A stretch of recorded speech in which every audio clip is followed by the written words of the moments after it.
জন্য আজকে আমার কিডনি দেবো, দরকার ৭৪ লাখ খরচ করবো, রক্ত দেবো, তাও আজকে ডেট তোর। বাহ বাহ, আবারও না আসলেই নয় তোমাদের দুজনের বন্ধুত্বের কাছে। যেমন আকাশে বাতাস উঠলে টলমলো, বাতাসে তেমন আকাশ উঠলে কুলু কুলু। তোমাদের বন্ধুত্বটা খুব সুন্দর। আমি কবি কাউয়ে কেলটা, আমি একজন কবি মানুষ। अच्छा তোমাদের বন্ধুত্বটা দেখে আমাকে খুব ভালো লাগলো। समझ गया। আহা, আমি একজন কবি মানুষ। 2098 সালে আমি একটা বই লিখেছিলাম, নারীর প্রেমে পুরুষ। এখন দেখতে আমাকে আরেকটা বই লিখতে হচ্ছে, সেটা হলো বন্ধুর প্রেমে বন্ধু আসুক। বাহ, তোমাদের এই বন্ধুত্বকে আমি স্যালুট জানাই, স্যালুট স্যালুট। এরকম বন্ধু যদি প্রত্যেকটা মানুষের ভাগ্যে থাকে তাহলে অনেক সুন্দর হতো ठीक है। জীবনটা। ভাই এত ইমোশনাল হওয়ার দরকার নাই ভাই। ভাই আসল কাহিনী হচ্ছে ভাই, যে আমি আগে আমার অস্ত্রটা মুছি। ভাই এটা অস্ত্র না ভাই, অশ্রু ভাই, অশ্রু।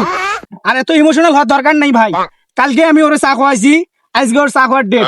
ও বলতেছে ওর নাকি কিডনির সমস্যা, দরকার হয় আমি ওর কিডনি দেবো, তাও এই যে চা খেয়ে জানবো।